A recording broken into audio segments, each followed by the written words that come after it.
नमस्कार. मी वैद्य संतोष रावसाहेब देशमुख, माधवप्रिय आयुर्वेदिक क्लिनिक घाटकोपर.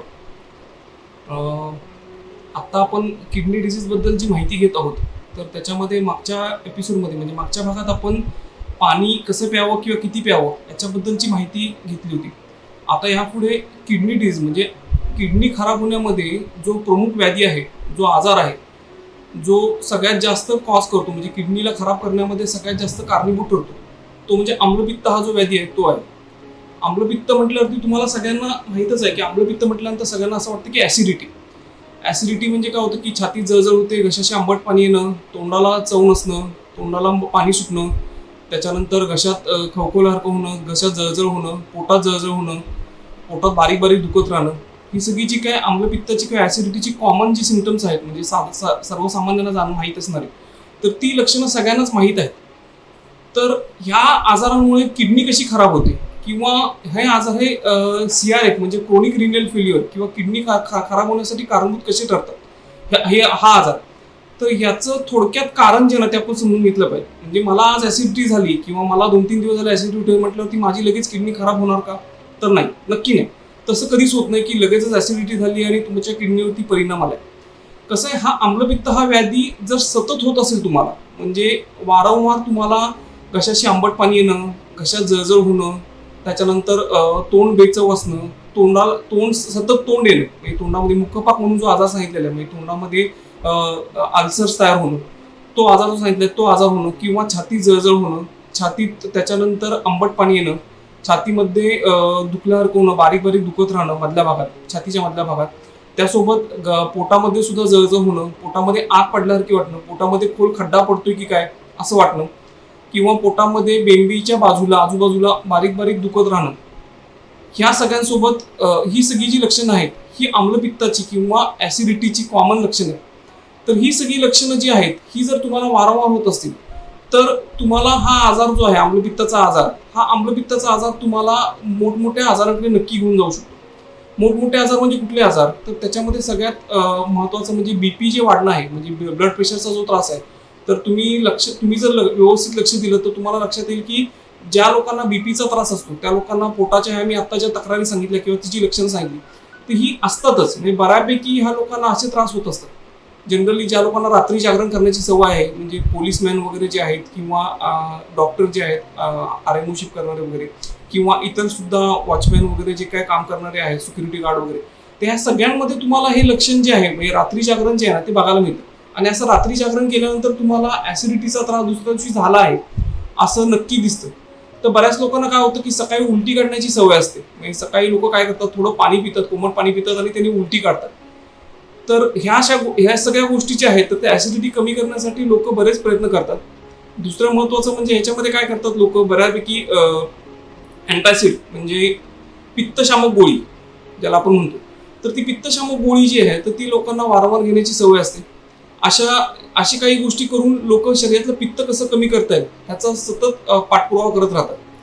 पण कसं आहे, याच्यामध्ये तुम्हाला एक गोष्ट सांगावी वाटते की जर तुम्ही आम्लपित्त हा जो आजार आहे हा जर पूर्ण काढून टाकला नाही तर मात्र नक्की तुम्हाला मोठे आजार जे आहेत म्हणजे प्रमेह आहे, म्हणजे डायबिटीस आहे, ब्लड प्रेशर आहे, किंवा किडनीचे विकार आहे, किंवा हार्टचा त्रास आहे म्हणजे हृदयरोग आहे, हे नक्की होऊ शकतात.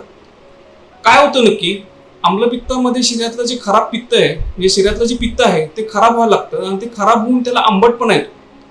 म्हणजे आता समजा एखादी चपाती आपण घरात ठेवली, ती घरात ठेवल्यानंतर म्हणजे किचन कट्ट्यावरती किंवा एखाद्या प्लेन भागावरती ठेवली आणि तिच्याकडे आपण 2 दिवस बघितलं नाही तर ती चपाती जी आहे ती कुजायला लागते किंवा सडायला लागते आणि तिच्यामध्ये ईस्ट फॉर्म व्हायला लागतं, म्हणजे ती आंबते. म्हणजे हे तुम्ही आता चपाती हे मी जस्ट उदाहरण दिलं, पण अशी बऱ्याचशा गोष्टी ज्या आहेत म्हणजे तुमची भाजी आहे, आमटी आहे, सगळ्या गोष्टी ज्या आहेत ह्या आंबायला लागतात. सेम तशी संप्राप्ती म्हणजे त्याच प्रकारचं जे काय आजार जो आहे ना तो शरीरात व्हायला लागतो. शरीरातलं जे काय पित्त आहे ते पित्त पचवण्याचं काम जे आहे ना ते पूर्णपणे करू शकत नाही. त्यामुळे आपण जे खाल्लेलं अन्न आहे तर ते अन्न जे आहे ना ते थोडं का होईना तसं शिल्लक राहतं आणि ते शिल्लक राहिलेले अन्न जे आहे त्याच्यावरती आंबटपणा वाढून शरीरामध्ये आम्लपित्ताची संप्राप्ती जी आहे ना ती तयार व्हायला लागते. तर ती आम्लपित्त शरीरात जर तसंच सतत वाढत राहिलं तर शरीरातला जो मेन ट्रान्सफॉर्मेशन म्हणजे ज्या गोष्टींनी शरीरामध्ये परिणमन म्हणजे काय की आता मी चपाती खाल्ली आहे, त्या चपातीने माझ्या शरीरामध्ये मांसधातू म्हणजे माझं मसल्स तयार होणं, माझं रक्त तयार होणं, माझ्या शरीरातली चरबी तयार होणं, ह्या सगळ्या गोष्टी ज्या आहेत हे एक चपाती ट्रान्सफॉर्म होऊन म्हणजे त्याचं परिणमन होऊन ती त्याच्यामध्ये तयार होते, म्हणजे चरबीमध्ये किंवा मांसामध्ये तयार होते. तर हे कोण करतं? तर हे करणारा जो भाग आहे, अग्नी म्हणून जो भाग आहे, म्हणजे पचवण्याची ताकद जी आपली आहे, तर ती शरीरात त्याच्यासोबतच शरीरातलं पित्त जे आहे ना ते राहत असतं. तर हे जे पित्त आहे तर ते पित्त काय करतं? तर हे ट्रान्सफॉर्मेशन करतं. हे जर ट्रान्सफॉर्मेशन झालं नाही तर शरीरातला चांगला भाग म्हणजे शरीराला जे आवश्यक घटक आहेत, म्हणजे रस, रक्त, मांस, मेद, अस्थी, मज्जा, शुक्र, हे जे काही 7 धातू सांगितले जातात, तर त्या प्रकारचं कुठलाही धातू शरीरात तयार होणार नाही. आणि तसं जर तयार झालं नाही तर शरीर जे आहे ना ते झिजत जाईल लवकर. हे ट्रान्सफॉर्मेशन जर पित्ताने होणार असेल तर शरीरातलं पित्त हे कायम चांगलं राहिलं पाहिजे, हे तर ओघाने आलंच. हे पित्त चांगलं राहण्यासाठी जर मगाशी मी जसं सांगितलं की जर आम्लपित्त सारखा व्याधी झाला तर ते वारंवार पित्त हे खराब होत राहतं, आणि ते खराब पित्तामुळे काय होतं की शरीरातले धातू जे आहेत ते खराब व्हायला लागतात. आपण सुरुवातीलाच बघितलं की किडनी जी आहे ती आपली शरीरातल्या रक्त आणि मेद म्हणजे ब्लड आणि चरबी ह्या जे ढोबळ मारणे जे आपण म्हणू शकतो अशा 2 धातूंपासून बनते. त्यामुळे शरीरात वाढणारं सततचं पित्त ज्याच्या आश्रयाने शरीरामध्ये रक्त राहतं, तर ते रक्त खराब होतं, आणि शरीरामधलं रक्त खराब झाल्यानंतर त्याबरोबर शरीरातला स्नेह म्हणजे काय की 2 धातू किंवा 2 गोष्टी एकत्र आणणारा घटक. तर तो स्नेह जे आहे ना त्या स्नेहनाचं काम मेद धातू करत असतो. तर तो मेद धातू आहे तो पण खराब व्हायला लागतो, आणि त्यामुळे रक्त आणि मेद खराब झाल्यामुळे त्याचं जे परिणाम जे आहे ना ते किडनीच्या डिझीजमध्ये म्हणजे किडनी फेल्युअरकडे जायला लागतं.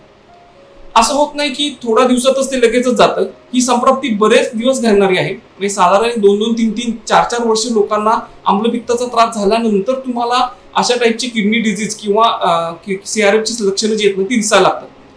पण जर तुम्ही वेळीच काळजी घेतलीत आणि जर सगळ्या व्यवस्थित आयुर्वेदिक जी दिनचर्या आहे, ऋतुचर्या आहे, या गोष्टी जर फॉलो केल्यात किंवा त्या पाळल्यात तर तुम्हाला नक्की हा आम्लपित्त जो आजार आहे ना तो घालवता येतो, आणि त्याच्या अनुषंगाने पुढचे जे काही आजार होणार आहेत म्हणजे डायबिटीस आहे, त्याच्यानंतर तुमचा हार्ट डिझीज आहे, किडनी डिझीज आहे, BP आहे, ह्या सगळ्या गोष्टी तुम्ही नक्की टाळू शकता. तर त्याच्यासाठी महत्वाचं काय काय करायला पाहिजे तुम्हाला? तर त्या आम्लपित्तामध्ये सगळ्यात महत्वाचं शरीरातलं खराब पित्त जे आहे ते आधी पचवून टाकायला पाहिजे. तर आयुर्वेदामध्ये त्याचे काही ज्या गोष्टी सांगितलेल्या आहेत म्हणजे तुम्हाला सगळ्या गोष्टी ज्या आहेत तर त्या माहीत असणं गरजेचं नाही, पण ज्या आपल्याला ज्या गोष्टी आहेत रेग्युलर आपण ज्या करू शकतो तर त्या रेग्युलर गोष्टीमध्ये सगळ्यात महत्वाचं हे जे वारंवार उलटी काढणं आहे, रोजच्या रोज उलटी काढणं, ते पहिल्यांदा थांबवायला पाहिजे. सतत जर आपण उलटी काढत राहिलो तर शरीरातल्या आतड्याची ताकद जी आहे ती कमी होते, आणि मग अशा लोकांना नंतर लॅक्झेटिव्ह म्हणजे काहीतरी पोट साफ करण्याचं औषध हे सतत घ्यावं लागतं. तर त्यामुळे उलटी काढणं हे चुकीचं आहे. महिन्यातनं किंवा 2 महिन्यातनं एखाद्या वेळेस कधीतरी कोमट पाणी आणि सेंदा नमक असं घेऊन जर उलटी काढली आणि शरीरातलं साठलेलं पित्त काढून टाकलं तर ते चालू शकतं. पण हे सुद्धा वैद्याच्या सल्ल्यानुसार वमन म्हणून जो प्रकार सांगितला आयुर्वेदामध्ये तो अतिशय उत्कृष्ट उपयोग ठरणार आहे. वमन म्हणजे उलटी. तर ती उलटी जी आहे ती औषधी काढ्यांनी जर तुम्ही औषधी काढा पिऊन जर ती उलटी बाहेर काढली आणि शरीरातलं पित्त काढून टाकलं तर तुम्हाला आम्लपित्तामध्ये खूप चांगला फायदा दिसतो. त्याच्यासोबत काही लॅक्झेटिव्ह म्हणजे पोट साफ करणारी, झाडा करणारी औषधं जी आहेत तर त्याचा वापर सुद्धा आम्लपित्तामध्ये चांगल्या प्रकारे होतो. पण हे सुद्धा कसं आहे की तुम्ही सतत जर ती झाडा करणारी किंवा पोट साफ करणारी औषधं घेत राहिलात तर त्याची तुम्हाला सवय होऊन जाते, आणि ती सवय जी आहे ती नंतर मग असं होतं की ते जर औषध घेतलं नाही तर पोट साफच होतं. मग असं होतं की मग ते कसं होतं की एक आजार गेला नाही आणि दुसरा आजार त्याच्यामुळे तयार झाला. मग असं काही करण्यापेक्षा सुद्धा जवळच्या वैद्यानुसार आपली प्रकृती काय आहे म्हणजे आपली म्हणजे खाण्यापिण्याचे सगळे वागण्याच्या सवयी कशा आहेत हे तपासून एकदा त्याप्रमाणे आपल्याला कुठलं लॅक्झेटिव्ह म्हणजे पोट साफ करणारं औषध उपयोगी पडू शकेल ह्याचा विचार आपण करायला पाहिजे. दुसरं महत्वाचं घरच्या घरी करता येण्यासारखं म्हणजे महिन्यातनं एकदा तरी एरंडेल तेल म्हणजे जे एरंडाच्या बियापासून काढलेलं जे घाण्यावरचं कच्चं एरंडाचं तेल असतं ते घेणं गरजेचं आहे. तर त्याने खूप उत्तम प्रकारे पोट साफ होतं. रेग्युलर वापरमध्ये म्हणजे नित्याच्या वापरामध्ये काळ्या मनुका ज्या आहेत ज्या बियामध्ये ज्याच्यामध्ये बिया असतात अशा काळ्या मनुका जर तुम्ही खाल्ल्यात तर त्याने सुद्धा खूप चांगल्या प्रकारे शरीरातलं पित्त जे आहे ना ते कमी व्हायला मदत होते. सुका अंजीर म्हणून जो प्रकार असतो म्हणजे अंजिराचा सुकलेला जो पार्ट असतो म्हणजे सुकलेलं फळ असतं तर ते सुका अंजीर जे आहे ते सुद्धा पित्त उत्तम प्रकारे कमी करायला मदत करतं.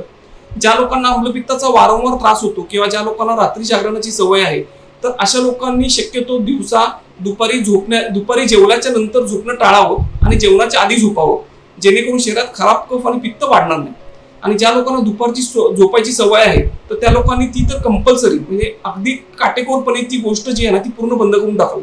दुपारी झोपल्यामुळे शरीरात खराब पित्त वाढायला लागतं आणि आम्लपित्ताचा आजार जो आहे ना तो बळावत जातो. तर त्याच्यामुळे ह्या गोष्टी तुम्ही नक्की टाळल्या पाहिजे. म्हणजे तुम्ही दुपारी झोप, रात्री जागरण. दुसरं महत्वाचं म्हणजे चमचमीत किंवा तिखट तेलकट पदार्थ खाणं. कधीतरी तुम्ही बाहेर गेला आहात महिन्यातनं 2 महिन्यातनं वगैरे की हॉटेलमध्ये खाणं झालं आहे. आता तर सध्या शक्य नाही, लॉकडाऊन चालू आहे, पण कधी समजा इतर वेळेस सुद्धा तुम्ही जर कधी बाहेर गेलात आणि बाहेरचं खाणं वगैरे झालं, तर अशा वेळेस एक महत्त्वाचं पथ्य पाळायला पाहिजे. समजा तुम्ही सकाळी हॉटेलमध्ये जेवलात तर रात्री तुम्ही लंघन करायला पाहिजे, म्हणजे पूर्णपणे कडकडीत उपवास करायला पाहिजे, फक्त गरम पाणी पिलं पाहिजे. किंवा रात्री जर बाहेर जेवण झालं तर दुसऱ्या दिवशी सकाळचा नाश्ता, सकाळचं जेवण पूर्णपणे बंद करायला पाहिजे, स्किप करायला पाहिजे. त्याच्याऐवजी फक्त गरम पाणी प्यायला पाहिजे. ह्याच्यामुळे काय होतं की शरीरात साठलेलं जे खराब पित्त आहे तर ते पित्त पचवायला शरीराला वेळ मिळतो, आणि ते पित्त पचलं गेलं तर आम्लपित्तासारखा व्याधी जो आहे ना तो पुढे तयार होत नाही. त्याच्यानंतर काय होतं की किडनीच्या आजारामध्ये आम्लपित्तासारखा हेतू असेल, म्हणजे आम्लपित्त जर वारंवार होत असेल आणि त्याच्यामुळे जर किडनीचा आजार झालेला असेल तर त्याच्यामध्ये तुम्हाला अगदी कॉमन जे लक्षणं बघायला मिळतात त्याच्यामध्ये डोकं जड पडणं, तोंडाला चव नसणं, सतत मळमळ होत राहणं किंवा उलटी आल्यासारखं वाटणं, तर काय थंडी वाजून येणं, म्हणजे बारीकशी थंडी जी आहे ना ती अंगात वाजून आल्यासारखी वाटते, आणि आंबटपणा जो आहे ना तो घशाशी सतत राहत राहतो. तर अशी लक्षणं असताना जर तुम्हाला लघवी कमी प्रमाणात होत असेल तर तुम्ही नक्की किडनीच्या तपासण्या ज्या आहेत त्या करून घेतल्या पाहिजेत. कारण त्यात हा आजार जो आहे ना ही सुरुवातीची लक्षणे आहेत, म्हणजे पूर्वरूप म्हणून आपण जे म्हणतो प्री सिम्पटम्स तसे आहेत. तर तो आजार नक्की पुढे वाढत जाऊन नंतर किडनीचा आजार तयार होऊ शकतो. सुरुवातीच्या काळातच तुम्ही जी काही औषधं जी आहेत ती वैद्याच्या सल्ल्यानुसार तुम्ही घ्यायला पाहिजे. सगळ्यात महत्त्वाचं कसं की काळ्या मनुकांचं पाणी जे आहे ते दिवसभर पिण्यात ठेवलं पाहिजे, किंवा नागरमोता किंवा मुस्ता म्हणून जे आपण आयुर्वेदामध्ये एक वनस्पती आहे त्या मुस्ता आणि त्याच्यानंतर सुंठ यांचं सिद्ध जल, म्हणजे सिद्ध जल म्हणजे काय की ते पाण्यात भिजत घालायचं आणि ते पाणी नंतर 10 ते 15 मिनिटं उकळायचं, आणि उकळून थंड गरम करून गार करून घेतलं की त्याच्यानंतर ते पाणी दिवसभर पिण्यात ठेवायचं. तर याने सुद्धा ही आम्लपित्तातली लक्षणं जी आहेत ती बऱ्यापैकी कमी होण्याला मदत होते.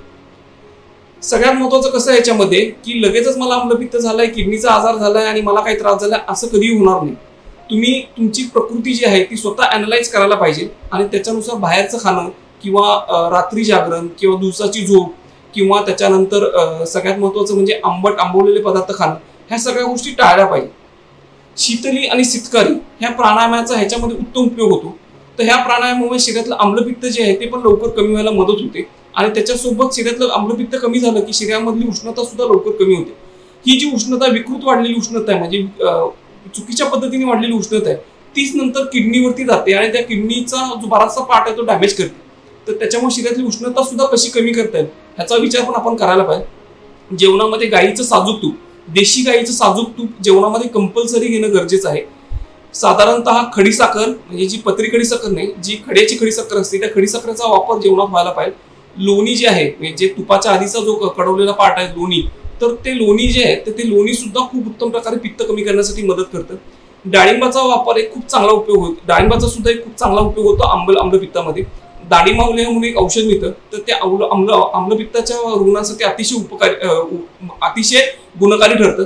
किडनीच्या आजारामध्ये दाढिमावले हे अतिशय चांगलं काम करणारं औषध आहे. त्याच्यासोबत बाकीच्या पदार्थांमध्ये सुद्धा तुम्ही जर बघायला गेलं तर टरबूज आहे, म्हणजे कलिंगड नाही, जे मस्क मेलन म्हणून जे म्हणतात, टरबूज म्हणून जो प्रकार आहे तो टरबूज हा प्रकार सुद्धा आम्लपित्तामध्ये चांगला उपयोगी आहे. काही फळभाज्या ज्या आहेत त्या बऱ्यापैकी आम्लपित्त नाहीत, म्हणजे ते आम्लपित्त कमी करणार आहेत. त्यामुळे फळभाज्यांचा वापर जास्तीत जास्त आम्लपित्तामध्ये करायला पाहिजे. पालेभाज्या मात्र सतत सेवन केलं राहिल्या किंवा पालेभाज्या, ज्या लोकांना आम्लपित्ताचा त्रास आहे त्यांनी पालेभाज्या बिलकुल खाऊ नयेत, कारण पालेभाज्या पोटात गेल्यानंतर आंबट होतात, म्हणजे त्यांचा विपाक म्हणजे काय की त्यांचं परिणमन जे आहे ना ते आंबट होतं, आणि आंबट झालं की त्याच्यातनं आम्लपित्त हे कायम वाढतं, हे लक्षात ठेवा. त्यामुळे पालेभाज्या ज्या लोकांना आम्लपित्ताचा त्रास आहे त्यांनी तो शक्यतो टाळाव्यात. कडधान्य खायची असतील तर ती पण भाजून खावीत. भाजून खाल्लेली कडधान्य जी आहेत ना ती पचायला हलकी होतात आणि त्यांनी सुद्धा पित्ताचा त्रास हा कमीत कमी होतो. गरम करून गार केलेलं पाणीच दिवसभर पिणं गरजेचं आहे. आणि त्याच्यासोबत काही जर तुम्हाला त्रास होत असेल तर त्या पद्धतीने आयुर्वेदिक औषधं जी आहेत ना तुम्ही घेणं गरजेचं आहे. आयुर्वेदिक औषधांमध्ये कामधुधा नावाचं एक औषध आहे, किंवा चंद्रकला रस म्हणून एक औषध आहे, किंवा उशिरादी चूर्ण म्हणून औषध आहे. तर ही साधी औषधं जी आहेत तर ती साध्या औषधांनी सुद्धा आम्लपित्त लवकरात लवकर कमी होतं. कुठल्याही प्रकारचे अँटासिड म्हणजे पित्ताच्या गोळ्या घेण्याची सवय असेल तर ती बंद करा, कारण पित्ताच्या गोळीने काय होतं की आतड्यातलं लायनिंग जे आहे ना ते लायनिंग कमी व्हायला लागतं, आणि त्या आतड्याचं लायनिंग एकदा कमी झालं तर त्याच्यामुळे कसं होतं की नंतर पचनाची शक्ती कमी व्हायला लागते आणि अन्न जे आहे ना ते व्यवस्थित पचत नाही. तर त्याच्यामुळे काय करायला पाहिजे तुम्ही, तर सगळ्यात महत्त्वाचं अँटासिड घेण्यापेक्षा काही घरगुती उपाय किंवा जे काही पित्त कमी करणारे जे काही साधे सोपे उपाय आहेत तर ते तुम्ही व्यवस्थित फॉलो केले तर आपोआप तुमचा पित्ताचा त्रास कमी होईल. आमच्याकडे आम्ही रुग्णांना कंपल्सरी सांगतो की सगळ्यांनी संध्याकाळी जेवण जे आहे ते सूर्यास्ताच्या पूर्वी करावं. सूर्यास्तापूर्वी जर जेवण केलं तर आम्लपित्ताचा त्रास हा जवळजवळ 90 ते 95% कमी होतोच. त्याच्यामुळे जेवढं तुम्ही लवकर जेवाल तेवढं तुमच्यासाठी जास्त चांगलं. बरेचसे रुग्ण किंवा बरेचसे लोक ह्याच्यामध्ये आडेवेडे घेतात की अरे आम्हाला तर कधी आमचं ऑफिस 8 वाजता सुटतं, मग आम्ही 6 वाजता कसं जेवायचं, 5:30 वाजता जेवायचं. जर तुम्हाला तुमची तब्येत चांगली ठेवायची असेल, नॉर्मल राहायचं असेल, जर सगळा तुम्हाला कुठल्याही प्रकारचा मोठा आजार होऊ द्यायचा नसेल, तर तुम्ही सकाळचं जेवण हे 10च्या आधी आणि संध्याकाळचं जेवण 6च्या आधी करणं गरजेचंच आहे. जेवढं तुम्ही ह्या गोष्टी पाळाल तेवढं तुम्ही आजाराला दूर ठेवाल आणि तेवढं तुम्ही औषधांपासून लांब राहाल. आज इतकंच. आता पुढच्या भागामध्ये आपण आणखी किडनी खराब करणारे जे काही आजार आहेत किंवा जी काही कारणं आहेत त्यापैकी एका कारणाचा आणखी वापर करू. नमस्कार.